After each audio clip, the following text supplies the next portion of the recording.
You're not going to a baseball card show today. No, you're going to stay home with me and cuddle.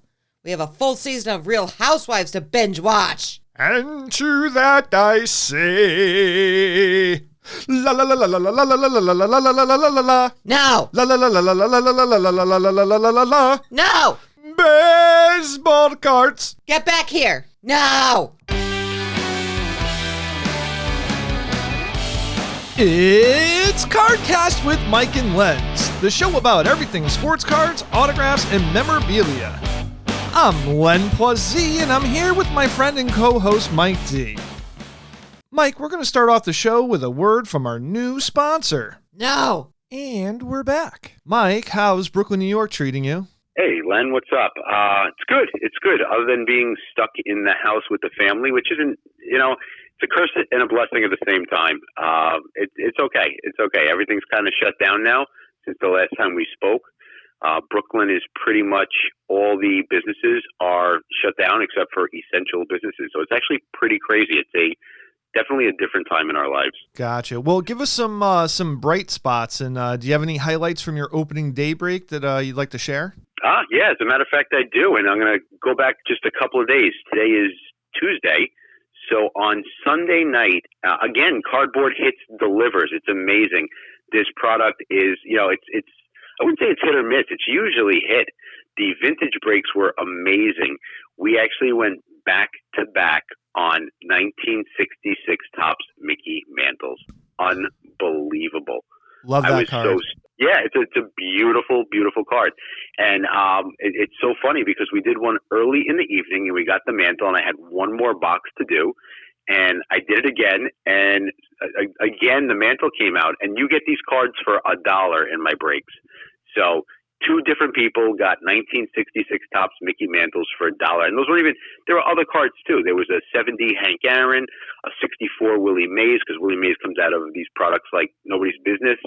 A 61 Roger Maris, a lot of good stuff. That was just one of the breaks. On top of that, and I forgot to mention last time we talked about breaks, I wanted to mention one of the cooler breaks that I do, and I'm getting some more in if anybody's interested.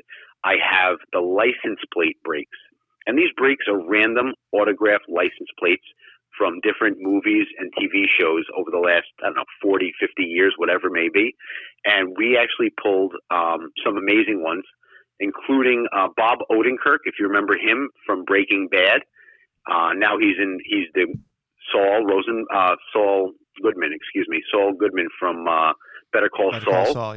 Yeah, and then we got I'm going to try to keep it clean here, but Ass Man, if you guys remember the Ass Man from Seinfeld, and it's actually a Jerry Seinfeld signed Ass Man license plate. How cool is that? That's fantastic. Yeah, it's really good stuff. On top of that, I did a 63 Topps set break. The box is a set break box. There's a company called sportscards.com, and I'm going to give them a plug because their stuff is amazing. They buy tons of vintage sets and then break them down into 40, 45 different boxes. And they put about 15 cards, 10 to 15 cards, depending on the year of the set, into each box. And they guarantee you a Hall of Famer and a high number card. And then I do breaks with them. I have no idea what's in there. And we do it for a lot of the times like 40, 50 cents a spot.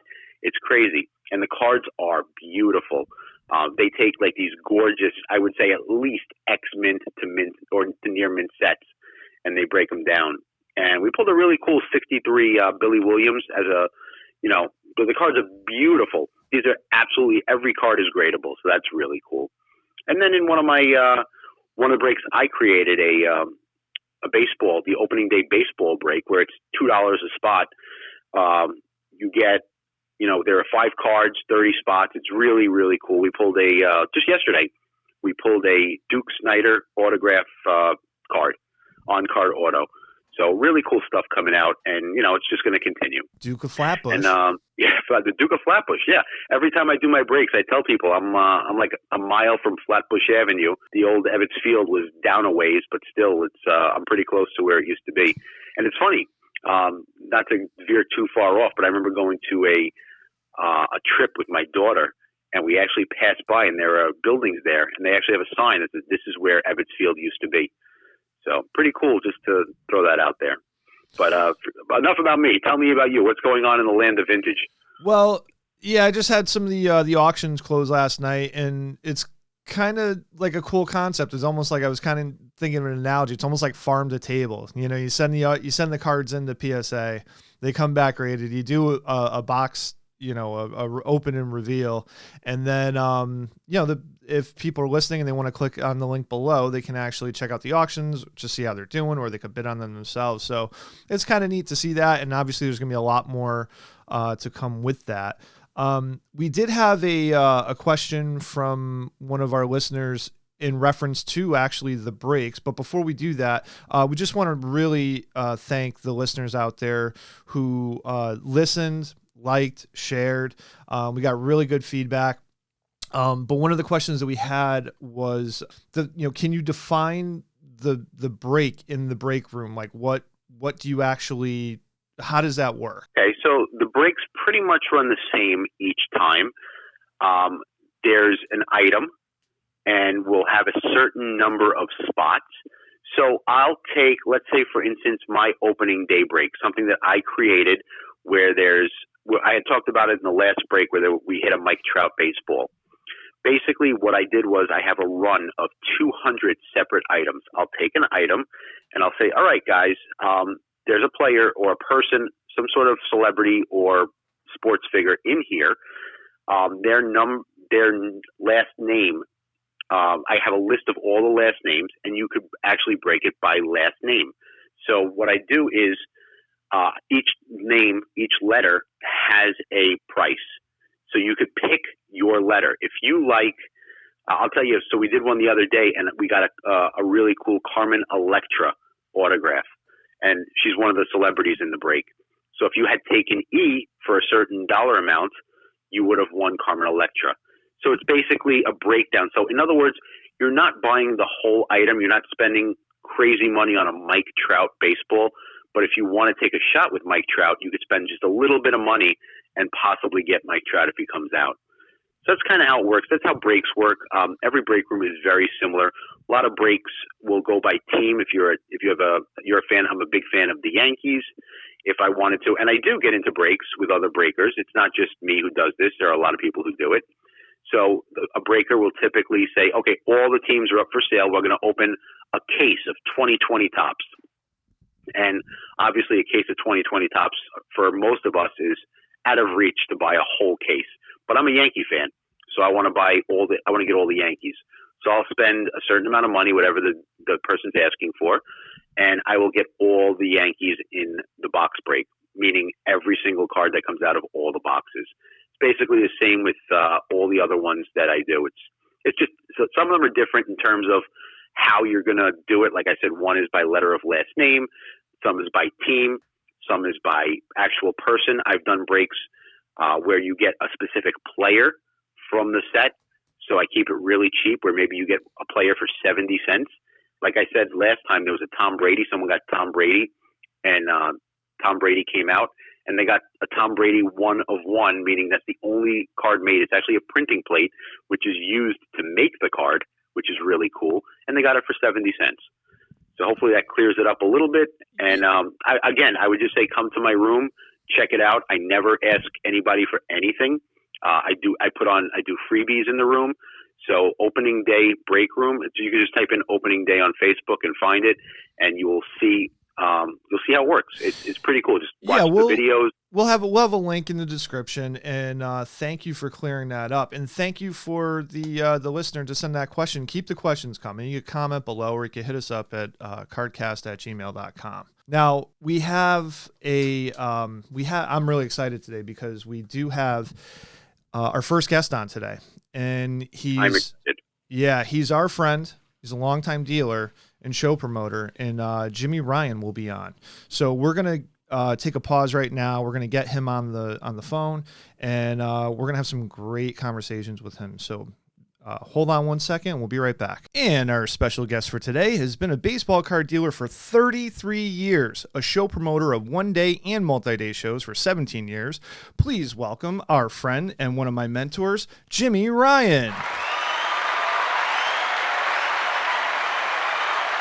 Good morning, guys. Thank you for having me on the show. Well, thanks for being on the show. Yeah, definitely. Thank you. You know, being that you're our first guest and being that you have just such deep roots in the hobby, what was the first moment that you got involved with baseball cards, not as a dealer? As a kid, collected them as a kid. I was born in 1965, so I had about an inch worth of 1971s, about 2 inches worth of 1972s, and about 3 feet high of 1973s.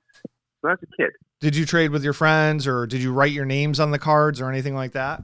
Oh, we did everything. We used to flip the cards, scale them against the wall, flip for colors. Remember, back then there was no video games or anything, so on a rainy day, basically you stayed in your house and you sorted baseball cards. That's one of the things you did. It's what people should be doing today. Yes.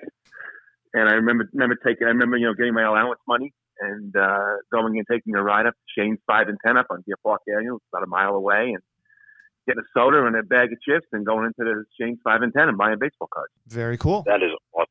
Yeah, that is amazing. Think of all the Mike Schmidt rookie cards you must have had. When I got back into it, which is later on, I'll go into that in a little bit. When I got back into it, I actually had 4 of them when I was a kid. But I do have one funny story about going up and buying cards. It was 1976, so I'm going to be 11 years old then. Take a ride up to Shane's, and the lady goes, "No, we don't have the new cards in yet." Because the cards came out around the March time frame, somewhere around there. She goes, "But all we have is the 1975, last year's cards, and they're half price." And I remember looking at her and going, "We don't want them. They're the old cards. We want the current stuff that's coming out." Right. If only we would have known, right? Oh Right. my God. If only we would have known.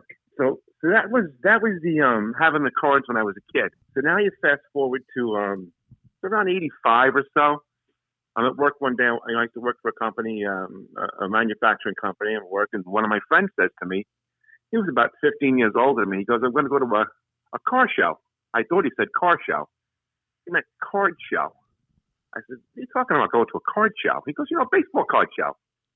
He goes, "I trade baseball cards." I said, "Really?" I still have my cards from when I was a kid. Now, again, I stopped collecting around 79, 80 because I got to be 13, 14 years old, and you discover girls and stuff like that and start playing with baseball cards. And I said, "Really? Baseball cards?" He goes, "Yeah, I buy and I trade through SCD." And SCD used to have they were a magazine that came out every week, and in the back was like a collectible collector scenario where people would trade cards. You could run an ad and say, "Hey, I'm working on 1957s. And I have 1958 to trade," and you would just trade through the mail with people. So I went to my first card show in 1985, end of 85 probably with him. And that was an eye-opener going to a card show. And then obviously I went home and got a Beckett and pulled out my cards and thought I was a rich man like everybody else. Nice. And I found out that I had 4 Schmidt rookies and so on, and cataloged all my cards and got back into it. Now, That's awesome. Did you, like, back then, were you conscious of, like, the high number series for those earlier years? Because 1973 is like the first year I had a lot of cards, and that was the last for high numbers. So at 8 years old, I didn't know what a high number was, Right. When I was collecting them. And then in 1974, they ended up just being all one series. I do remember something as a kid, which you guys might get a kick out of this. In 1974, Hank Aaron obviously breaks the home run record. So the number 1 card in the set in 1974 didn't come out until a little bit later because it says all-time home run leader on it. I do remember my mother used to bring me home cards from the store when I used to do my chores around the house. That was my payment for my chores. She picked me up baseball cards and so on. I do remember walking down to Little League practice with a pack of cards in my hand and opening up and got the number 1 card. And I went, "Hey, I'm finally done with that set." And that was 1974. So it's funny how, 9 years of age, I still remember that, so it's pretty funny. That's great. I hadn't, Lenny, did you know that was even the case with the Hank Aaron number 1 card? I had no idea. Like, maybe you didn't live through it. I didn't. I didn't, but I remember I had the entire set, and that card we didn't have. And now looking back, it just makes sense that they couldn't put the all-time home run king out until he broke the record, I guess. So I'm assuming it was just printed later. Yeah, maybe. Because I had everything else. I mean, Interesting. I could be wrong on that, but I know I didn't get it till later. Now, Jimmy, did you know that, if I'm not mistaken, that was like the first year that Topps actually fooled around with a factory set?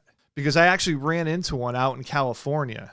And it was a factory set, and I think it lists in the guide, and I could be wrong that it is the first year, but I'm pretty sure that might have been the first year, and then they didn't do it again till later. I have seen 74 and 76 factory sets. I've never seen 75 factory sets. I know they had presentation sets earlier that they gave out to people that worked at Topps. You know, I've seen 1962 presentation sets, 1963 presentation sets, but I have bought in collections over the years of becoming a dealer. I have bought, one gentleman actually had 274 factory sets and 10 76 factory sets. Oh my God. I've never seen a 75 factory set though. Wow. Well, you would think it would make sense because 74, what Jimmy was saying, it's the first year where there's no high numbers, so you could get the sets out quicker. Right. More people would be able to buy it early on. So it makes sense. Now, Jimmy, when did you first start setting up at baseball card shows? So my friend Bob, who I told you I was working with, who got me to go to a card show, said to me one day, he goes, if there's a local card show down in Islip, it's in a VFW hall. He goes, do you want to come set up with me at the show? He says, I'm going to try to sell some of my cards and get money to buy other cards with and stuff like that. And I said, sure, I'll come set up with you. So I split half a table with him. I split a table with him, so I had half a table. And I brought down my doubles and triples I had from when I was a kid, because obviously when you're a kid, you're just accumulating. You're really not going out and searching for certain cards. And the first card I sold was a 1977 Jim Rice card. I remember that. First card I ever sold. And we set up down there, and that was in, I'm going to say, March or April of 87. Don't remember the exact date, but it's March or April. It's springtime of 87. Now, do you have any idea, like, can you remember, like, what, you said you split a table, which is old school, because as a correct as a promoter, like, you're still dealing with that today, but as a, you get in with a friend, and so this way you're not, taking on all the expense. I mean, what do you remember what a price for a table for a show back then was? I think we paid $35 for the table, if I'm not mistaken. That's very close to today's like smaller one-day shows. So that's a lot of money back then in '87. Yeah, this was a VFW show. It probably had, I can't remember exactly, but it probably had 35, 40 tables in it, 8-foot tables, something to that effect. And I'm sure you did $1 million that day. $58. So in 1987, I'm sure. Being that you were there and you're doing your first show and you probably got there early, and I'm sure there was probably a little bit of a line of people going on. What were, what were some of the conversations that you were gathering? Do you remember any of that stuff? The hot items the hot cards at the time was Dwight Gooden rookies, Jose Canseco rookies. Don Mattingly was very, very hot. That was a hot card. And everybody was excited about the 87s coming out because that was the year of all the rookie cards. So many rookie cards inside the 87 top stuff. So everybody was looking for that kind of stuff. Do you remember what the prices were, what these cards were going for at the time? Oh, yeah. Well, I can timeline that to probably like 87, 88, 89 in that era. I remember trying to buy Jose Canseco rookies, the 86 Dunlop, for $125 to try to sell them at $150. Wow. That's how hot that card was. I remember that. That's when I first going, and that was a big deal. That Canseco card was a game changer for a lot of us. Yeah. Don, it's funny how certain things you remember. Like Don Mattingly rookies was very simple. The Topps rookie, it was buy it at 22, wholesale was 24, retail was 27. But there was so many people looking for this stuff at the time, and the card was so hot that you could buy 100 of them, take them to a show, and make you $2 or $3 a card. Sell them all right through at the show. Those are like coin, like baseball card. I'm not sorry, coin margins. Like people that collect coins. Correct. Those are tight margins. I'm not laying $22 out today to make $4. That's for sure. Absolutely. I mean, the other one was. Do you guys remember a player named Greg Jeffries? Oh yeah, of course. Came up for the Mets. He was a buy at like $7 and a sell at $8. And you couldn't buy him. Lenny and I joke. He's the reason that anybody cared about the 88 Donruss set. Right, and you couldn't buy him. You tried to buy him at $7 and sell him for $8. That's amazing. So we're gonna take a look. Like there was other stuff like the Al Leiter rookie. Do you remember the Al Leiter rookie card? Oh yeah, the Era. It's the Ever card. That was a hot card. I feel like that card, it's harder to find the correct today than it is to find the error. You're probably right. So how many shows did you do? You got into it in 87. Did you catch the bug immediately? And were you doing like multiple shows, every shows, or was it just something very casual up until a certain date? I caught the bug right away. I loved it. I loved going to the shows. I loved the whole thing about it. It was camaraderie of the guys. It was the chase of the cards. It was everything. And there was so many shows around back then. I mean, it was basically you could do a show every Saturday and Sunday if you wanted to. And there was multiple shows of every Saturday and Sunday. I remember times when the market was very strong, and I would actually do 2 shows in the same day. I would send somebody to one show, split the inventory, and go do another show. Then the nighttime shows came about. What the nighttime shows were they were 4-hour, pretty much like 6 to 10 during the week shows. And there was one in Franklin Square that was the first Thursday of every month. There was another one over in Manhasset that was every other Wednesday, twice a month. There was one out in the batting range that was twice a month. There was another Friday night show. There was one week where you could do a show a Wednesday, Thursday, Friday, Saturday, Sunday. Oh my we all God! did. You're not gonna have any cards left. and we all did. I mean, I remember going to work, and again, working for a company, I had to dress in a suit every day, and I remember putting my cards in the car, and then leaving work at 5:00, getting to the show as fast as possible, setting up in 10 minutes, taking my suit jacket and tie off, and dressing down to suit pants and a button-down shirt for a card show. You're probably the fanciest guy there. Yeah, it's funny you say that. There was a bunch of guys that were doing the same thing after work. The market was so different back then, and everybody had the bug. So you went and you did it. Yeah. In 1994, we have the baseball strike. Was there a worry with you and other dealers about the hobby at that time? There was definitely concern. The hobby already had started to cool off a little bit because you had the initial surge in the late 80s of everything being worth everything. Everything was worth money. I mean, the price guides came out, everything went up. So the hobby had already started to calm down a little bit, flatten out, I guess is the right word, which it has to. Not everything can keep going up. It's impossible. You can't have a card go up every single month in the price guide for the next 10 years. It's just not going to work that way. So there was a concern, but there were still backbones to the hobby. If you bought the right stuff, you bought sets. At that time, I was doing vintage cards. Vintage was very strong, still a hobby. Still a big backbone in the hobby. So, but there was some concern, there was some talk, but we got through it. We survived it like everything else. One quick thing, going back to the to the amount of shows that was going on when we did the back in time with Beckett's last week in 1993. And I actually, Jim, I sat there and counted it out. California California's obviously a huge state, but they had like 40 shows or something like that. And New York had 126 shows for the month of July. Yeah. I mean, that's a lot of shows. All right. Now, if you divide that by 8 weekend days, 8 weekend days, that's 15 a day, 15 to 20 a day. That's crazy. Right. That is crazy. Yeah. Yeah, okay. I do have one trivia question for you guys. Just going back to the first question, we're talking about cards being getting back into the cards. So when I got back into the cards, I'll hit you with this, Lenny, because you've been in the cards for a while. What do you think was the most expensive card in the 70s, other than Schmidt rookie in 1985-86? I have a guess. I'm going to wait. I'm going to say the 71 Steve Garvey rookie. Nope. Len, how about you? 85-86, Dale Murphy rookie. You got it. Wow. $60 in the price guide. Wow. $60 in the price guide. Schmidt rookie was $150. Murphy was $60. Because in 85, he had just won the back-to-back MVP. Yep, that's right. Yep. That's why. I got a little bit of a tangent there. Sorry about that. But no, it's okay. Cool question.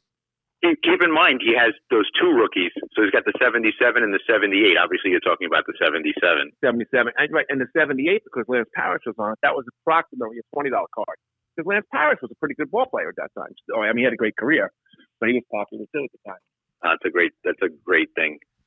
I want to bring up, Jimmy, in 1995, this little company called eBay was created, but it really didn't start to pick up steam until maybe like 97, 98. But now it's a part of everyday life, especially for buyers and sellers of cards.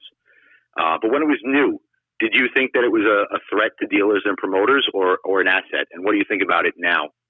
I think everybody perceived it as a threat. People, human nature. People don't like change. That's human nature, and I think everybody perceived it as a threat at the time. But as far as it goes today, you have to use it as an asset.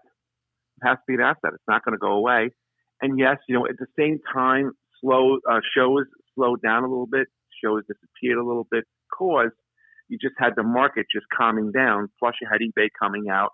And yes, some people can sit home and buy it on the computer, but people still want to come to a show and still see stuff too. Yeah, I felt that, in 98, because that's when I don't want to say first started doing shows. I started doing shows, I think, in 96, 97. And it was coming out. I remember dealers complaining like it wasn't like the good old days, I guess like 10 years ago, right? Yeah. But the interesting thing was, talk about throwing a lot of information. In 98, baseball was back because you had the McGuire, Sosa, Griffey chase.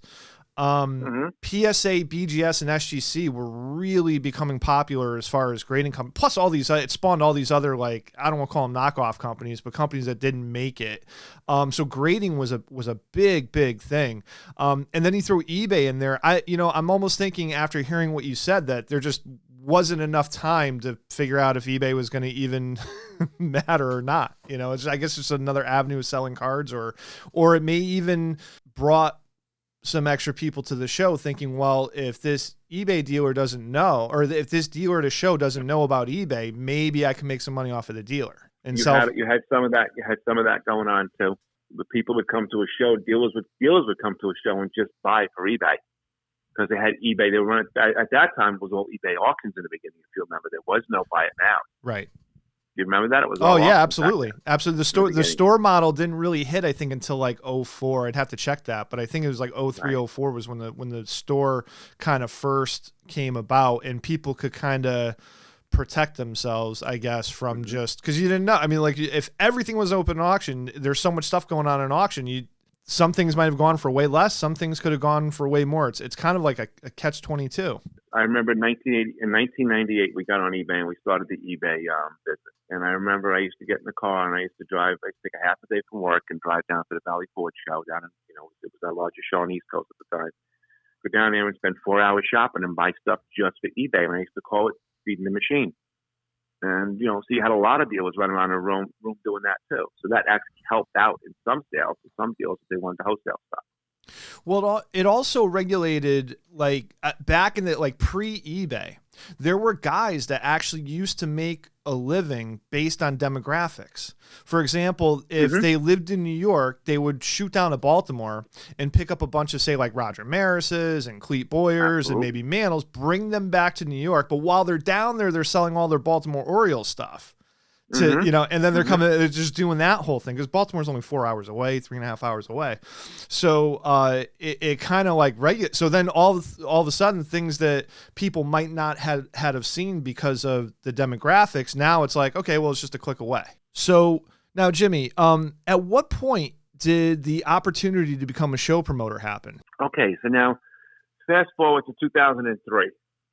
So now at this point in my life, I'm doing a dozen to 15 local shows, one-day shows a year. I'm doing the Westchester County Center show 6 times a year. I'm doing the Valley Forge show. Well, I'm sorry, it wasn't Valley Forge at the time. It was down in, was not Valley Forge. It was down in, oh God, the first place. I can't think of. Bob Schmier had the show down in Pennsylvania. We're doing that show 3 times a year. And the local show promoter here, Dennis Weintraub, said to me, he goes, I'm going to retire. I'm going to move down to Dover, Delaware. I said, what's going to happen to the shows? Who's going to run the shows? I said, why don't you run the shows? Not that hard. I'll show you what to do. So you can show up an hour earlier, stay a couple hours later, and you can run the show. I'll walk you right through it. I said, I guess I'm up for this. So that was the fall. That was probably, first one I think was September of 2003. So, Dennis basically, walked me through the first couple shows, taught me how to run a show. And that's when I got started running the shows. And that was on the JP Sport Promotions.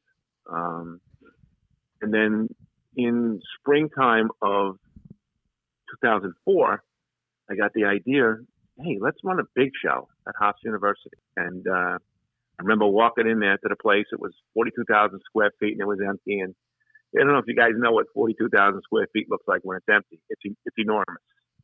Oh, yeah. I walked in with my wife. I walked in with my wife, and my wife looked at me and said to me, so you're going to fill this with dealers? I said, I'm going to try.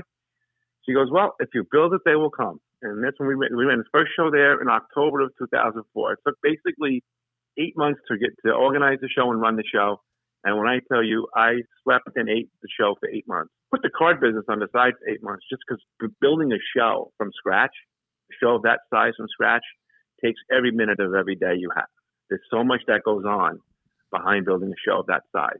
Once you get up and running, it becomes easier, obviously. But, just figuring out, insurances and everything else that's involved to do it. It's mind-boggling how much work it is. But that's when I first got started. As someone who goes to shows, you don't really see the inner workings behind the scenes, and you don't appreciate the work that people like you do to get these things off the ground. Yeah, I mean, and then you fast forward another year later, and actually it was a few months later. Dean Rothstein up in White Plains. That was a Gloria Rothstein show, and his mother had retired. Dean had the show, and Dean kind of didn't really have the interest in running the show anymore. And the show was spiraling down in White Plains. He just didn't put the oomph to it to run it, And he made a joke one day. He goes, why don't you buy this show? I said, you're not going to sell this show. I said, it's been in your family for 20 years, and you guys been running forever. He goes, everything has a price, Jimmy says. And at that time, Brian Coppola, who was my partner in the show business, him and I were looking, because we were so frustrated with the way that the White Plains show was running. We were looking at other sites to run a show. We went up to Connecticut, looking at a site up there. And then this fell into our lap. And then Brian and I bought and took over the May show. So in May of 2005, we took over the Rothstein show. So that's the show history of how we got involved in the shows. Wow. If you had to guess how many shows you've produced during your run, and guess how many autographed guests you've had, can you give me any type of number? Give the listeners any type of number there? I would have to say, doing 5 or 6 shows a year for 15 years up in White Plains, has to be 80, 90 shows up there. And I know we've run 34 or 35 Hofstra shows. So say 125 multi-day shows. Multi-day shows being, 2-3 day shows with autographed guests and, 3-4 tables, that kind of stuff. And 1 day shows has to be 250 shows. Has to be. Every time the doors close on a multi-day show, it's got to be a huge relief, but then you're right back in the office the next day working on the next one. Yes, sir. That's correct. We're back in, then we doing everything after the show. So sending all the mail order out and just making sure everybody gets their stuff back. Now those numbers that you just said, I mean that's experience. Those are big time numbers. How many employees do you have? In our current offices now, we have 3 people working in each office. Okay, we have an office in New York and an office in Connecticut. At a show, it'll blow up to 25 to 35 people per show, depending on what's going on.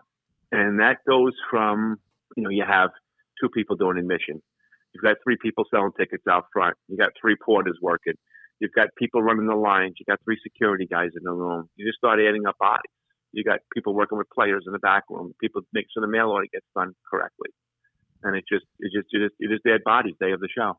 And I feel like when I attend your White Plains shows and Hofstra shows too, that it's like you have the same people there for a long time. So I mean they're really committed to working for you. So you got to be treating them right somehow. Well, we're either treating them right or they're not that right because they keep staying with us. I'd like to think treating them right.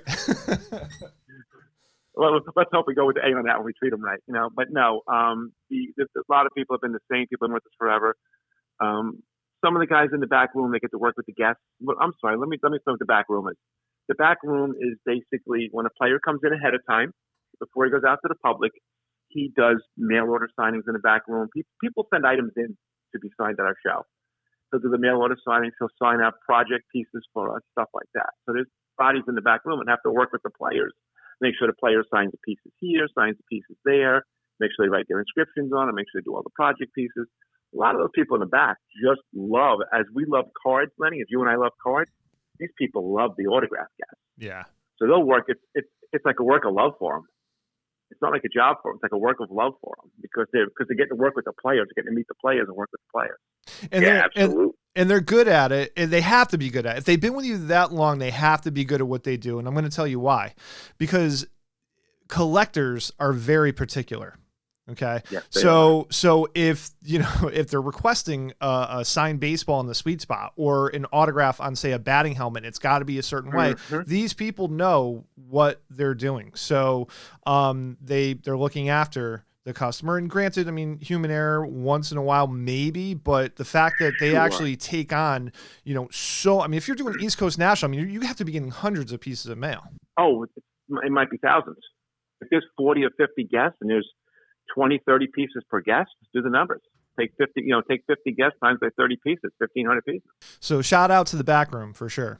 Absolutely. Yeah, absolutely. Without those guys, we're dead. So so basically to kind of wrap all that part of it up and the amount of effort, energy, and money that you have to lay out to get these, productions going, it's a lot. It's a big expense, and in some cases, I'm pretty sure you got to be worried. Like, hey, are we gonna make money on this show? Like, what's going on here? Well, that's always the challenge because when a player comes in, a player is guaranteed money. So, say a player is paid $10, and you only sell $5 worth of public tickets. How are you going to get the other $5 back? That's where you create your project pieces. It's where you take inventory in yourself. So you always have to balance that out too. And and you guys do a great job doing that. And I'm just going to throw a quick plug in there, and you guys will be able to click the link below. But if you want to join up for their email blast and check out their site, plus send in pieces for future shows, if you can't make the shows, it's going to be nyshows.org, and you could join their email blast. And I have seen personally where when you bring in a certain amount of guys, I mean, there's only so many guys that get old or put in an age group and they get older. So if you have Dale Murphy, say, come to the show, which I don't think he's been at one of your shows in a little while, Jim, but if you have Dale Murphy come to the show and you just get plain baseball signed with his back-to-back MVP inscriptions, that could get a little stagnant as far as having backroom inventory. So what these guys have done is that they created canvas pieces, and they look for images that really haven't been seen before, and they might do some catch-all pieces that they may not have every single 86 Mets player on an item, but they might have very close to where you can finish the pieces. Correct. That's very cool. Yeah, we've probably had if I had to guess how many guests we've had in, if I just averaged it out at 20 guests per show, figuring in the beginning we didn't have that many guests. And now we've had shows where we've had 60 and 80 guests. It has to be 2,500 to 3,000 guests, something like that we've had at our shows. Now, again, that's people repeating themselves too. It's not 2,500 or 3,000 different names, but we've had a numerous amount of guests. We've had them, you listen, you had to do things on the fly. I know this is something that probably doesn't stick out in your mind, but I happened to, be a fly on the wall and heard this conversation. But like when you had Joe Morgan come in and he ended up missing his flight, but he requested a first class flight on a flight that you already paid for and that he missed. That's a funny story. So what happened was this. So we booked Joe Morgan. Joe Morgan's working for ESPN. So Joe Morgan can't book his flight till the last minute. So it's a funny story. So Joe Morgan books his flight last minute. It's $4,600 to come into the show. Brian and I are going, that's an expense above and beyond. So Joe Morgan says, well, I'll give you some pieces towards it. So we sit down with Joe Morgan at the end and we said, Mr. Morgan, your flight was $4,600. And he goes, well, I'll find some baseballs for you. So this is a props to Brian here. So Joe Morgan was basically getting paid X amount of money per piece to sign. And at the end, if you take an extra inventory, sometimes the pieces aren't worth as much because you're taking in more and more and more and more inventory. It kind of scales down a little bit. So Brian says to him, what could you sign 2 cases of baseballs for us to make up for the flight? Joe goes, 2 cases? That's quite a bit. And Brian gives him the story, well, we already have some of your product we took in. We really don't need more product, but we'd like to get some money back for the flight. So Joe Morgan chuckles and says, and let me guess, you want me to put Hall of Fame on the baseballs too, huh? We said, if you'd be so kind, sir. He says, no problem, guys. So a funny story how Joe Morgan made up for it. It was a $4,600 flight because he booked it the day before. First class flight out of like Oakland or something like that. And to be able to do that on the fly is what I'm giving you credit for. If somebody pulled that to me in Stratford and they're like, all right, you got to drop this. I'm like, $4,600, guys, stay home. Yeah. Stay home. Yeah, no, it's just, no, you have stuff that you have stuff that happens that you can't control. When it comes to coordinating the travel and getting everybody there, you can't control weather. You can't control ice storms. You can't control a tornado in the Midwest that shuts down 4 airports. All of a sudden, you have players that don't show up. And if you're doing like a theme piece, let's say doing like 86 Mets show or a 69 Mets show or an MVP show, and people start not showing up, it's a disaster. So yeah, you have to bob and weave sometimes. We've had to change flights on the, reschedule flights, change flights, change times day of the show because flight got delayed. Guy's supposed to sign 11 for 1. He's not getting in at 2 o'clock. He's going to be signing at 3 o'clock once he gets to the show. The customers are like, "What's going on? Where are they?" And we're like, "We can't control the weather. Certain things we can't do." Yeah. There's a great story about Julius Erving, which I always gave him a lot of credit for. So Julius Erving, we all know how big of a player Julius Erving is and how big of a celebrity Julius Erving is. Oh yeah. So he's flying into the show, flies into Pennsylvania, or he changes planes in Pennsylvania. But it turns out that the fog rolls in, they can't get the plane off the ground. He gets in a limo with his handlers and drives to the show. Gets to the hotel at 3:30 in the morning for the show for the next day. So he comes in and I said, Mr. Irving, I said, thank you very much for coming. I said, I understand you had a horrific day yesterday. You had a 15-hour travel day, a horrific day, and I really appreciate you making the effort to get here. Most people would have gone home. They would have said, I'm not going, and gone home. He said, Jimmy, he goes, if I say I'm going to be somewhere, I'm going to be there. And it's just props to him that it's nice when you work with a player that bends that much for you, especially one of his stature. Yeah, you got to love Dr. J. Yeah, that is awesome. Do you have Jimmy? Do you have any more memorable autograph guests and more stories for us to share? Anything else that you could remember in your many years running shows? Sure. Say about the Ernie Banks story when I got interviewed. So, okay. So Ernie Banks hadn't done a show on the East Coast in 10 years. So great name. So one of the agents, Jack Burke, goes out and goes, I think I can get Ernie Banks for you. I said, great name. He hasn't done a show over here for 10 years on the East Coast. And he'd be like a coup, what we call like a coup to get a name like that. If he hasn't been around for 10 years, that's like forever in the autograph business. So I said, great, get him. He goes, well, I spoke to Ernie. Ernie's willing to come out and do it, but he wants to have an interview with you. I said, okay. He goes, let's get on the phone. We'll do a 3-way and we'll talk with Ernie. So he gets us on the phone and he got on the phone. I go, hi, Mr. Banks. I'm Jimmy Ryan. I'm Show Promoter. He goes, nice to meet you, Jimmy. He goes, you can call me Ernie. I said, okay. He goes, so tell me a little bit about your show you want me to come out to. And it was going to be an August show. I forget what year it was, guys, but it's probably about 10 years ago now. It was an August show in White Plains. And he said, tell me about your show. I said, well, we're a sports card and memorabilia show. I said, we're not just a signing. We have, 350 tables of vendors, and we try to be family-oriented. We give away packs of cards to kids. And, it's not just a signing. You're going to be there with all kinds of vendors and stuff, too. And there's going to be probably 20 guests there, and you're going to be one of the headlining guests for the show. So that sounds nice, he says. Let me ask you a couple questions about yourself, Jim. I said, yes, Mr. Banks. I said, yes. He corrected me again and said, call me Ernie. I said, yes, Ernie. I said, Mr. Banks. And he goes, you married? I said, yeah. I said, I'm married to a wonderful wife for X amount of years. And do you have any kids? I said, yeah. I said, I have a boy and a girl, and they're such and such an age, such and such an age. He goes, that's nice. He goes, you're a family man. I said, yeah. He goes, that's nice. He goes, family is very important. You should be a family man. At this point now, I realize I'm being interviewed by Ernie Banks. So the conversation goes on, and he goes, how about your parents? You see your parents all the time? And I said, well, Ernie, I said, unfortunately, my father passed away, about 20 years ago. My mom's still alive. We see her all the time. He goes, you see your mother at least a couple times a week? I said, better than that. I said, she lives with us at the house. I said, we have a mother-daughter setup after my father passed away. We made a mother-daughter setup. She lives with us. He goes, that's nice. He goes, you're a very nice son. He said, that's very, very nice. I said, yeah, thank you very much. He goes, let me ask you a magic question. He says, what about your mother-in-law? I said, I love her dearly. He goes, okay. He goes, you sound like a good guy, Jim. He says, I'm going to come out and do your show, he says, but, I'm an old man now, he said. The deal was going to be 500 autographs. He goes, 500 autographs is a lot for me to sign in one day. So I said to him, Ernie, why don't we do what you always want to do?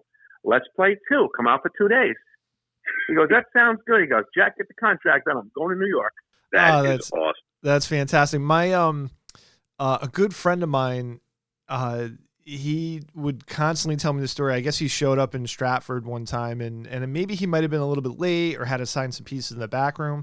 But when he actually got to the table where he was going to do a signing and there was a huge line from him, this was probably like maybe mid 90s or early 90s or something like that. And, he basically had everybody doing calisthenics. Like he had everybody stretch out because they were waiting in line so long. He wanted to get people moving. Everybody ate it up and loved it that they were working out with Ernie Banks. Yeah. So when he came to the show, now he's in the side room signing in White Plains, and we're calling ticket numbers.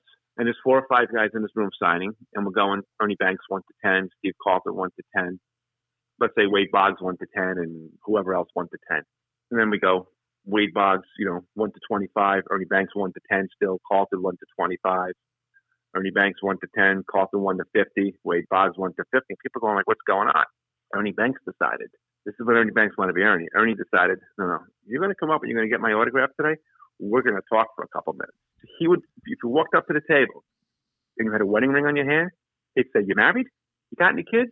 Tell me about your kids. He was spending 2 to 5 minutes with everybody at the show. So the line was just people like yelling at us, like, what's going on? Is Ernie Banks there? We're like, no, he's there. He's just spending his 2 to 5 minutes with everybody. That's how he was. He loved to talk to people and just do it his way. That's great. And that's an experience for the customer as well. Absolutely. That you don't get. Absolutely. We kept telling the customers, yes, the line's going very slow, but when you get up there, you're going to get your 5 minutes for Ernie Banks as opposed to just getting an autograph and walking away. He's going to spend a lot of time with you. Yeah, that's something to wait for. Absolutely. Yeah, so that's the Ernie Banks story. There's a couple other ones. If you guys got time, I could tell a couple more here too. Yeah, absolutely. Sure, absolutely. There's one with Nolan Ryan. That was funny. So, in 2009, the Mets are in town. It's a 40-year reunion of the 69 Mets. MLB Celebrities calls us up and says, "Hey, 69 Mets are all in town. Let's do a pop-up 69 Met reunion show." So the only place I could get was the Huntington Hilton Hotel. Now, Lenny, you know from Stratford how big the Huntington Hilton Hotel is. Actually, used to set up at the Huntington Hilton Hotel a couple times, I think. Yeah, it's like 60 tables, right? Something right. Like that. Yeah. So imagine 60 tables and then jamming in 22 69 Mets, including Nolan Ryan, Tom Seaver, Jerry Kuzman, and Cleon Jones, and everybody else. Chaos. Okay. The facility was way too small. So anyway, we put the show on. Show is phenomenal. They tell us only sell 250 Nolan Ryan tickets. Before the doors opened up, we're at 236 pre-sold. So we said, what are we going to do? Well, we'll keep selling the tickets and we'll tell people he's only doing 250. But if he doesn't, maybe he'll sign more. But if he doesn't, bring you back here, we'll give you money back. So the customers are happy. So fast forward 390 some tickets later. Oh my God! Nolan Ryan signing. Now Brian, my partner, is standing there. Brian and I are standing there. And Harry Bryant's Nolan Ryan's agent. He's counting how many tickets there are. And the lines, obviously, because it's such a tight show, and you got to go from line to line to line to line. The tickets aren't coming up in order; like they're not coming up 1 to 250. So Harry gets a ticket, and he goes, "That's number 250," but it says 380, 362 on the ticket. How's that possible? And Nolan Ryan is signing a piece, and he writes. I wish I could do this, and we could see the visual of this, but he's writing Nolan on the piece. And Harry goes, "Did you guys sell more than 250 tickets?" And Brian turns around and says, "We made the executive decision to sell more than 250 tickets." So Nolan's writing Nolan, and he's going to write the word right. Nolan Ryan stops and turns around and goes, "That's the funniest thing I've ever heard." Just like that. The agent's furious. And Nolan Ryan's going, "That's the funniest thing I ever heard." He goes, "All right, guys." And we sat there, and we quick talked and said, "Listen, it's your fans. It's not like we're fighting pieces. It's your fans here." Da, da, da, da. And Nolan says, "Okay, I got to catch my plane in an hour and a half. Let's get it all done." And Nolan Ryan signed all the pieces. No. But it was just one funny moment. How many times? I mean, you said so. Usually, usually players are in the 400 to 500 piece count range. I mean, how many, when you run these shows, how many people actually get that close to a 400 ticket count? Not that many. Yeah. Unless it's a hot person. For example, we ran Pete Alonso last year, and he was limited to 350 tickets. We sold out 3 weeks before the event. I had people crying they couldn't get tickets. First time we had Mariano Rivera in, same thing. He sold 400 tickets. And people wanted more tickets. We couldn't sell more tickets. Wow, that's so if it's a hot player, if it's a typical Hall of Famer, they don't sell anywhere near that. But if it's a hot player, and who else, Jimmy? Who else do you got? First time we had Mike Piazza in, pretty funny. And at this time, Piazza had never done a show before. We were the first one ever to have him. So we get him in at the show, and I'm a big Mets fan, so I'm like, I can't believe that Mike Piazza coming to the show. This is great. So I look outside. It snows 8 inches of snow that day. And I go, are you kidding me? So here's the January show in White Plains, 8 inches of snow on the ground. I'm like, are you kidding me? It's not 9 years ago. Are you kidding me? But it was one of those days where it snowed, then it went to 50 degrees, so it all melted right away. So it was okay. It didn't affect the signing. So Piazza comes in. I go, how you doing? Nice to meet you, Mr. Piazza. I'm Jimmy Ryan, one of the show promoters. Thanks for coming to the show. He goes, listen, I got to use the bathroom. I said, no problem. I'll walk over to the bathroom. So I walked over to the front of the county center. The bathrooms are on the front side of the county, so over there by the Nathan snack bar. So you got to basically walk through the entire show to get to the bathroom. So he comes out and he goes, we got to start signing right away. And I said, no, whenever you're ready. I said, whenever you want to start signing, we can start signing. And he was a time deal where he signed for so many hours. There wasn't a piece deal. There's different kinds of deals on players where you have time deals and you have piece deals. He goes, I'd like to walk around and look at the show for a little while. I said, oh, okay. So here's Mike Piazza, who, in all of our eyes, is huge, right? He's a huge, huge name. Walking around, introducing himself to dealers, looking at tables. Hi, I'm Mike Piazza. Nice to meet you. Oh my God! What a great day to be a dealer that day. Right. The dealer's like, huh? It's just, and it's funny because I said to him, I said, do you collect this stuff? He goes, my wife collects T206s and I like old pictures. He says. That's what he said to me. Wow. And I walked around in front of the show. We met a bunch of dealers, walked around for a little while. That's kind of cool when you see, a guy that of his stature. And, most of the players, once they come in, they're just ordinary guys that could hit or throw a baseball better than us or punt or throw a football better than us. They're ordinary guys. They're just more talented than we were. That's all. Yeah, and I'm sure I'm sure the players and the agents, and you guys been doing this for a while now, respect the fact that you guys respect their deal, because there are people that that may encroach or try to get extra things out of them, and you guys typically don't do that. You guys definitely don't do that. No, and if you want something extra, you need something extra. We found out it's much better if you ask than try to take it from the player. We don't do that. We don't believe in that. We ask and say, listen, if I have 10 staff pieces on the side. The guys working in the back room, they might want to get something signed for themselves. I say, listen, Mr. Yount, there's 10 staff pieces over here. Sure, bring them over, Jim. We'll get them signed for you. You know what I mean? They're good with that. So most players are good with that. So they'll work with you. It's a funny Johnny Blanchard story. So Johnny Blanchard tells me a story. It's 1962. And the Yankees have already clinched the playoffs, I guess. Johnny Blanchard always batted eighth in the lineup. So this day, they batted him. Ralph House batted him fifth in the lineup. So, of course, I forget who bats third and who bats fourth, whether it was Mantle or Maris. I forget the order there. So forgive me on that. But, of course, Mantle and Maris both hit home runs. So Johnny Blanchard comes walking up to the plate. Sam McDowell's on the mound, who was kind of known to throw at people anyway. And Johnny Romano's the catcher. And he looks down at Johnny Romano and says, so where do you think the next pitch is going to be? Johnny Romano says, I don't know. The next thing he remembers, he picks up his helmet off the ground as the next pitch was right across his chin. So after the game, he goes walking into Skip's office, who was Ralph House with Skip, and he goes, Skip, I want to talk to you about something. He goes, I never want to bat fifth again. It's too dangerous. Of course, House is laughing by now. He's doing exactly what he's going to say to him. I never want to bat fifth again. It's too dangerous. Bat me eighth where I belong in the lineup. That was a pretty funny story. They had an interesting dynamic with their catcher position there. In 61, I believe, Berra, Howard, and Blanchard all hit 20 home runs that season. Right. And Berra was still there too. Right. And they were all hit. Yeah. Just it was pretty interesting. Now, Jimmy, as a dealer, you're constantly buying and selling. What are some of the craziest or biggest deals you have been involved in? Okay. So there is a lot of I'm a vintage card dealer.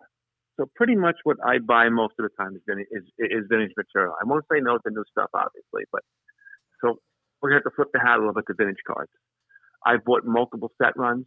What I mean by that is customer call and say I have a set run from 52 tops to 1980 tops. Bought multiple runs of that. One night I went and I bought, you guys will laugh at this. You guys probably know the name Al Rosen. One time I went and I bought from a person that bought from him. I bought 33 Nolan Ryan rookies out of vending one night. Oh wow. God. Yeah. I remember right out of vending, 33 of them. In there also that same day, there was 64 top stand-up. There was 100 count lots of Frank Robinson, Brooks Robinson, Eddie Matthews, and Ernie Banks. 64 stand-ups, 100 count lots of those. When you see that, you almost have to be like are these counterfeits? Like that many in one stack? You almost have to take them out, smell them, feel the edges. 86 Flair basketball. I remember buying a box years ago in White Plains. I walked in with a box, buying that. Well, I should have taken that and put that in the closet and forgot about it, but I didn't.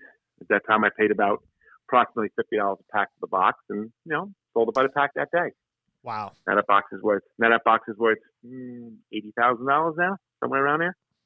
So, that's off. Yeah, right. Mailer rookies, if you guys can believe this, in the early 90s, 93, 94, mailer rookies were unsellable. As funny as that sounds. Yes, Mickey Mantle rookies were unsellable. And how I know is I had a customer that was buying them from me. He was going to pay 25% a book, VGX Mantle rookies, no creases. And I put a buy price out there, and I had all my dealer friends get me Mantle rookies. And the price of the book was $25,000 at the time. So this customer was paying $6,250 for. Over the course of a 2 or 3 year period, I basically sold this customer, I don't know the exact number, but between 24 and 30 of these rookie cards. You can imagine that they wouldn't sell. The card book's so high in the book, nobody wanted to spend that kind of money on the card. Yeah, and just the affordability. Not that they didn't want to spend it, just even having it to spend it. Right. So there's been that. I mean, there's been cases where should have bought things I didn't buy. I had a T206 Wagner in my possession for 3 weeks. It was a friend of mine. He was getting married. It was graded a 1. This is 2006, and I thought I could sell it to a customer of mine. So I showed it to the customer. The customer liked it. The customer wanted to buy it. The customer wanted to make payments, this, that. And I was like, it's not my card. I'm not comfortable with that. So I took the card back. So my friend says, I'll hold the card. So I said to him, I said, what do you want for the card? And he goes, well, so he shot me a price a little less than $100,000 on the card. And I says, I just can't buy one card for that kind of money. What if they find 24 more of them? So even as good as you think you are, you still make mistakes, right? So I don't buy that card, and that card's worth about 6 or 7 times that now already in 10, 14 years. Well, I passed on that one. Didn't buy that one. Jimmy, it's funny. It's funny that you say that, because we kind of talked about a little bit about that when we spoke the other night, and it just kind of like a bell went off in my head, and I was like, I gotta reference this book. So there's this book called Mint Condition, and it was put out by his name is Dave Jameson. And it's a really great. Mike and I are probably going to delve into this and really pick this book apart in future podcasts. But there's a small little excerpt in here that I just want to share, because it was like, I read this, and when you hear it, you're going to go, oh my God. So if you guys aren't familiar with Jeffrey Burdick, the Burdick collection, he's the guy that, basically cataloged the cards and put the T in front of T206 and E in front of early caramel cards. So he had a trading partner where they took out ads in the newspapers and things like that by a guy's name is Lionel Carter. Okay. So they're talking about the T206. So Carter recalled, he said that he once had the opportunity. This is Carter, not Burdick. He said that he had once had the opportunity to buy the T206 Hudness Wagner for $125 in 1960, but he took a pass, even though his wife urged him to make the purchase. Carter firmly believed that he made the right move and insisted that $125 is an outrageous price to pay for that baseball card. Well, when I passed on the Wagner, my wife, when we're talking about with Marie's my wife, we're talking about the Wagner. And I was afraid. Now, I had bought collections of that size many times before. I was afraid to put that much money into one piece. Because you buy a collection of 50 different items, and something goes down, you can always adjust the price across the 50 different items. You have one thing and the price goes down, you're kind of stuck. So my wife said to me, and this is funny because most men won't say this. My wife said to me, well, if you think it's a good buy, you know more than anybody else in the business. Why don't you just buy it? My wife actually told me to buy it. I didn't buy it. So I can relate to his story. I mean, the numbers are a lot different, but I can relate to his story. Just a little. Yeah, it's funny. My wife's telling me to buy it. Most guys' wives would have killed him. My wife's telling me to buy it, but. Did she ever give you the "I told you so" or not really? Oh, so it's a funny story now. So fast forward now to 3 years ago. 3 years ago, I'm sitting on the couch, got the iPad on my lap, and I collect some stuff, put the stuff away from myself. I can get to later on what I collect and stuff. But it was a 1915 Cracker Jack Joe Jackson card up for sale in one of the auctions. I've never even had one offered to me in a collection. With all the buying I've done over the years, all the millions and millions and millions of dollars we spent, I've never even seen one offered to me in a collection. Is that considered as rookie? There's a 14 Cracker Jack too. Okay. Yeah, but it's a tough card. So I said to my wife, I said, I've never seen this card. Never had it offered to me. I should really buy this card. At that time, we had some extra money. I said, I should really buy this card. She looks at me and says to me, don't make the same mistake you made last time. I said, click, buy it now. Stash that one away. You still have that card? Yes, I do. Yes. That's one of my prize collections. Correct. That's awesome. Yeah. I mean, I've seen stuff over the years. Like I went into a guy's store in a guy's warehouse in 1987, and he was complaining to me. He goes, look at this garbage Flair made me buy. What are you talking about? I go, look at this crap over here. I'm never going to be able to sell this stuff. And it was a pallet, a 4x4 pallet, about 4 feet high, of 86 Flair basketball boxes. Now, if you calculate out how many boxes there, it's approximately 500 boxes. He goes, they made me buy this stuff basically by the pound. It cost me $2 a box. He says, what am I going to do with this junk? Oh, my God. But you got to remember, in the 80s, we didn't care about basketball. We didn't care about football. Nobody did. Nobody did. It was football, basketball. Nobody cared about that stuff. It was all baseball. No, all baseball. And demographically too, I felt that I don't know, Connecticut was very heavy on tops, but the dealers and stuff were afraid to sell Donruss and Flair products. Like I would get jealous of some of my friends who lived in a cousin of one of my friends who came and visited us, and he had all these great Flair and Donruss cards. I'm like, where'd you get that? It wasn't until about 88 is when I really felt that the Donruss cards kind of came in my area, because most of it was tops. Making 88 Donruss. And sometimes it's not about the money that you find in a collection. Sometimes it's about the item that you find in a collection. That's cool. Like we had a collection about 8 or 10 years ago, and the guy comes down with the guy used to work for Tops one time, and the guy comes down and he goes, I have these packs. He puts them on the table, and he's got 4 1965 tall boy hockey packs. I said, wow, never seen these things. And a couple other assorted packs. He goes, yeah. He goes, when they were moving out of Brooklyn to Pennsylvania, they were sweeping the floors and they were going to throw them in the garbage. And I took them home. Knew they had to be worth something like that. So I called Steve Hart, who is the largest unopened, baseball card exchange, largest unopened pack dealer in the country. He actually does the certification or wrapping for PSX. So I go, hey, Steve, I got something here for you. So I got 4 1965 tall boy hockey packs. They don't exist, Jim. There's no such thing. They don't exist. I've never seen them. I said, I'll send you a picture. I sent him a picture. He was like, I want them. Yeah. So sometimes it's about the cool stuff you find. It's kind of cool when you find something that the leader of the industry has never even seen. So it's always about the chase. It's always about the chase and finding something cool too. Absolutely. When you're looking for cards and buying cards. You can always buy, not to slight anything, but you could always buy 1968 Tops. You can always buy 1995 Tops. But when you find something that's odd, it's always cool. Now that's the buy. Now as far as reselling, Jimmy, when you set up at the down in Valley Forge and these multi-day shows, White Plains and Hofstra, what does your inventory consist of? We basically deal with 1980 and before. Pre-1980 is what we deal with. I am what they call a vintage dealer. Vintage being when I first got into the business, vintage used to be 69 and back. Then it crept up to 72 and back. Then it crept up to 75 and back. and now it's like 1980 and back. For all you That's junk what era, they- for all you junk era people, hey, the 80s are coming. They're coming. Watch out. Absolutely. It's funny you say that, because on the same token, 98% of the inventory is 80 and back, but I still put out a showcase every show of Clemens rookies, Puckett rookies, Gwynn rookies, Manley rookies, stuff that's from the 80s, superstars from the 80s and the 90s, Jeter rookies. And I still sell quite a bit of that, because that stuff is starting to get a little bit of play now, because it is getting older now. And do you cut it off at a certain date? Like I know you're pre 1980, but do you go back into pre-war or? We buy a lot of pre-war also. I have another friend of mine that does pre-war, so basically I ended up buying a lot of pre-war and selling for him as well. For what I ended up doing, because we do a lot of the same shows, and that way we don't compete against each other. So between him and I, we cover all the way up from T206s and up. By the way, in the 1960s, in that book, the T206, any T206 that wasn't a Hudness Wagner were being bought and sold for anywhere between 3 and 10 cents a cart. Just wanted to put that out there. Yeah.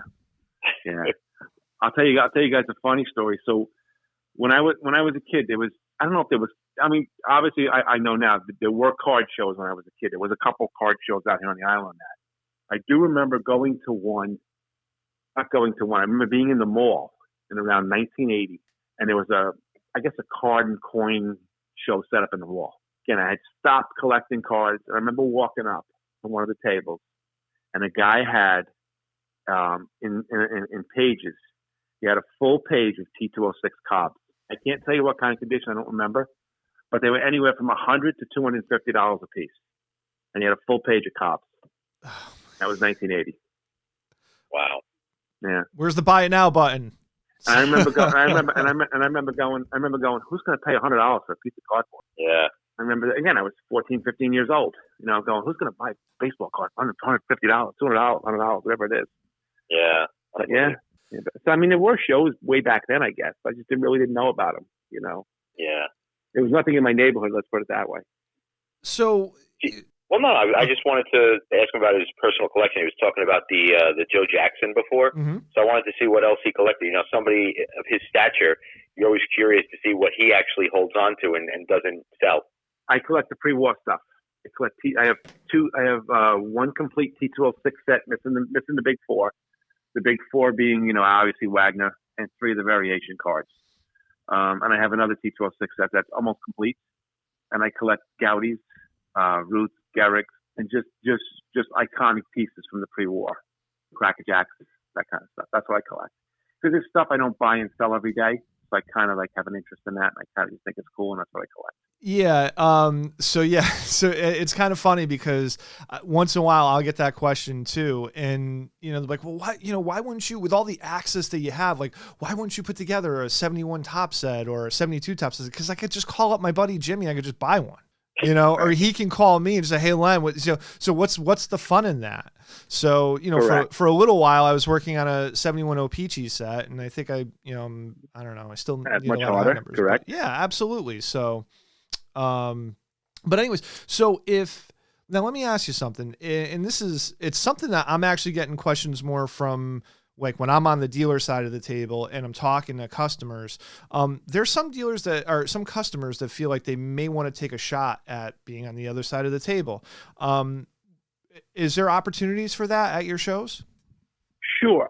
Some shows are sold out. East Coast National's always sold out, but they should always call and get on a waiting list anyway, because you never know who's going to cancel, who's not going to cancel. But yes, all the time we encourage new dealers. It's always good for the show to have new dealers.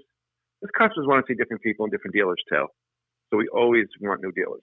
Gotcha. So, all right. Well, listen, Jimmy, we're going to have you on again, but we'd like to have you stick around for our throwback Beckett section where we all jump in, and it's going to be a tight fit. We're all going to jump in the DeLorean, fire up the flux capacitor, and we're going to go back to January of 1989 just to pull a couple of pieces out and talk about the content of the magazine. Will Clark is on the cover. Yeah, 1989. He was a hot person. He was a hot one.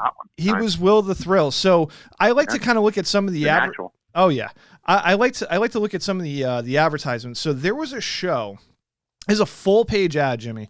It's San Antonio, Texas, 1989. Okay, And it's a 1-day show. And again, this is January, so the season's not in start yet. And it hasn't started yet. They have Pete and Caviglia signing. Okay, who was a star then? He was a star. 11 a.m. to 2 p.m. And autographs were $1 each. Limit 2 per trip through the line. Mm-hmm. By the way, it was free admission. So I mean, as a promoter, I mean, you have a star. He's $1 for an autograph. Like, what? In Texas? If you guys have a second, I can give you a story about the very first Hofstra show. Obviously, I didn't run it. It was back in 1977 or 78. Guess who? They had a free guest with a $3 admission. Guess who the free guest was? Who's that? Mickey Mantle was the free guest. Wow. $3 admission, you got a Mickey Mantle autograph. Yeah, I heard that, I've heard is either with a paid admission ticket or $5 in the early 80s, late 70s. 77, 78, the first show was run over there. It was $3 for the free admission, with a free Mickey Mantle autograph. There was one other show that was advertising also in Houston, Texas, and they happened to have, Mark Grace was signing, Don Drysdale. Big name. And Mark Grace, Don Drysdale, and Chris Sabo. Grace and Sabo were $4 each, and Drysdale was $5. Yeah, which is crazy because from my understanding, he didn't really like to sign inscriptions. And I had recently, about 2 years ago, I sold a baseball with a Cy Young inscription, not even a Hall of Fame inscription, a Cy Young inscription, and it went for like $600. So wow. His baseball single signed are $150 to $200, but right. But with an inscription. Pastime Productions, when Pastime Productions had the show at Hofstra prior to me building it over there, they had a show in 1988, 89 time frame, and they had 3 autograph guests that day were Mickey Mantle, Joe DiMaggio, and Jose Canseco. Mickey Mantle was $50, Joe DiMaggio was $35, and Jose Canseco was $50. Amazing. I'll take the DiMaggio. And that's when I went, how can Jose Canseco be worth more than Joe DiMaggio? But Jose Canseco was the hottest thing on the planet. He was Jose. Absolutely. Yeah. Absolutely. So now we're going to go into the Reader's Right section. This is called Collect What You Like. The new cards are ridiculously overpriced. Any card priced over $5 from the 80s is overpriced. In 20 or 30 years, I predict that the price of cards from 75 to the present will drop to almost nothing, and old cards will rise considerably. So I'm selling most of my new cards and buying old cards from the 40s and 50s. So that's kind of interesting because he's kind of right on 2 accounts. Like, one, he's right on the fact that, if you bought cards from the 40s and 50s, great, but he's wrong on the part from 75 to present. Right. Obviously the junk era, 86 to 92 is horrible, but yeah, that junk era just can't be helped. They just manufactured and printed too much stuff. It can't be helped. Yeah. Doesn't matter who's in the set. This one is all rights reserved. I recently acquired an interest in woodworking and purchased a machine to make logos of major league teams out of wood. I think I could make money on this idea, but I realize I need permission to use the logos. Should I write to the commissioner of baseball? And if so, what's the address? And this guy wrote to Beckett. And then they responded. Free internet. They responded. They just write the address of the commissioner's office is 350 Park Ave in New York. That was it. Oh my god, that's funny. Here's a good one that kind of goes with shows versus dealers. Card shows are better places to do business than dealer shops. I recently took several 70s Topps cards to a dealer for appraisal. He offered me $3 for all of them because they had rubber band marks on them from storage. At a card show, I made $30 from the same cards. Well, yeah, I can see that because you could always get more opinions at a card show than you could at one store. So absolutely. Somebody may see gold and somebody may see junk. So. Yeah, many eyes on it. And then, sometimes with the stores having a budget that they can only spend so much maybe, or, who knows? Yeah. Here's another one. Dealers need profit. I read your price guide all the time, but when I go sell a mint condition card, hardly anyone will give me book value. Why not? Because we got to make a little bit of money too. Right. Dealers need to make a profit is the response. If they bought at 100% of the guide, they'd have to sell for an even higher price. Right. This one is called Sticky Situation. I recently traded for a 48 Yogi Berra card that had a piece of tape on the top. How much would the tape detract from the value? Also, how can I remove the tape?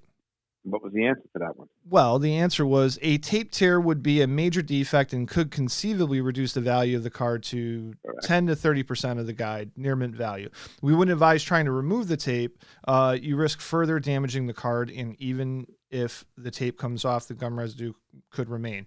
Yeah, the residue is still going to be there. Plus, you may pull part of the card off too. So yeah, the reason why that stuck out to me is because there's like, I don't know, call it rumors, folklore, whatever, that there's people out there that actually know how to manipulate and remove tape from cards. Have you heard of anything like that? I've heard of that. I guess there's a couple of solutions out there you can use. They say you can use, but I think it all depends on what kind of tape.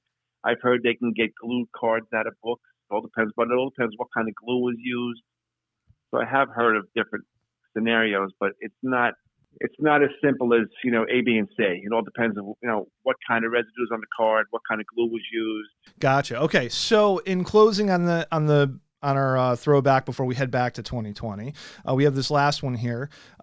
In October of 1952, my dad, who was 11 years old at the time, saw Mickey Mantle at practice in Yankee Stadium.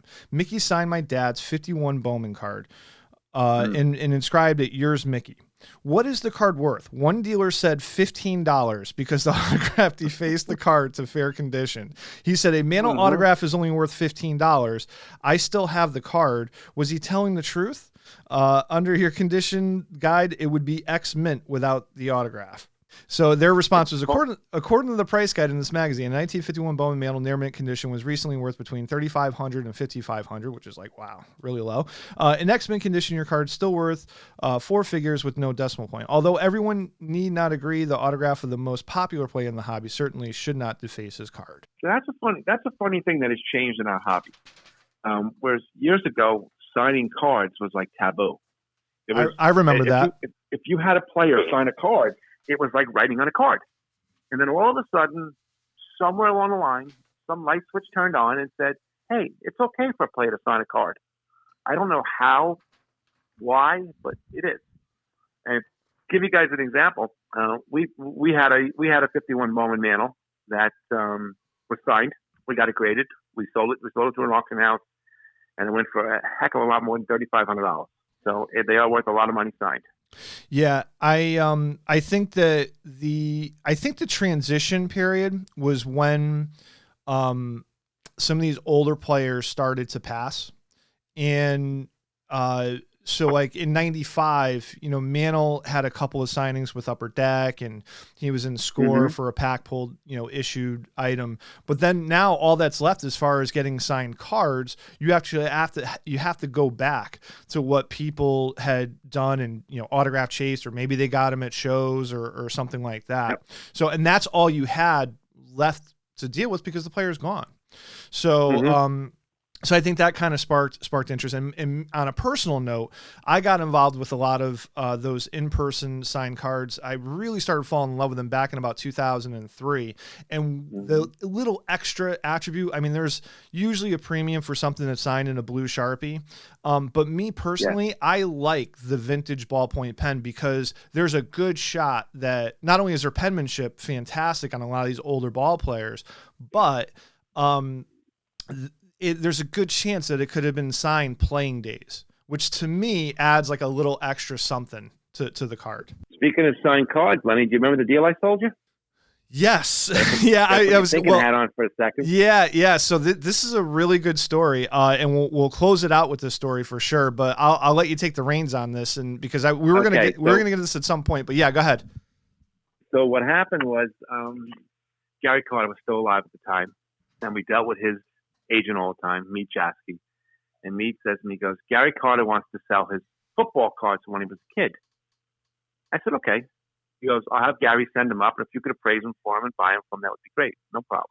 So I get the football cards, and they're all written on. He wrote Gary on the back of every one of them. So I get on the phone with Gary Carter, and I said, Gary, what'd you write Gary on them for? He goes, Jim, I knew they were my cards then if I wrote Gary on them. That was his thought when he was a kid. But he wrote Gary on them. So Lenny was starting to fool around with the autographs at the time. And I said, Lenny, check this out. He goes, I want to buy those, Jim. That's pretty cool. And well, we sold Lenny the collection. Yeah, it was the Gary Carter signed collection. It was, yeah, there was about 35 or so cards that were either mostly signed on the back.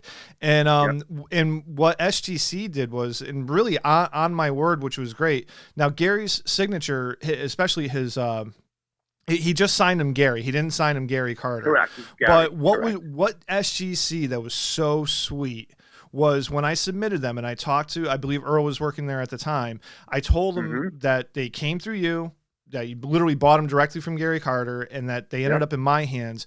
And I said, I remember Earl came over and asked me that question. Yep. And Gary, I said Gary on the phone. Gary can tell you.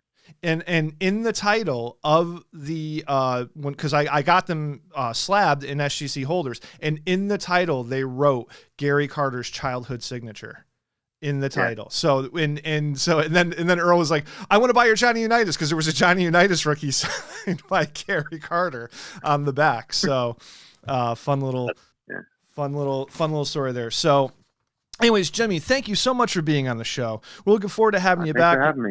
We're looking forward to having you back sometime soon. Again, click on the link below and go to nyshows.org for future autograph signings, and sign up for the email blast for great deals on their products.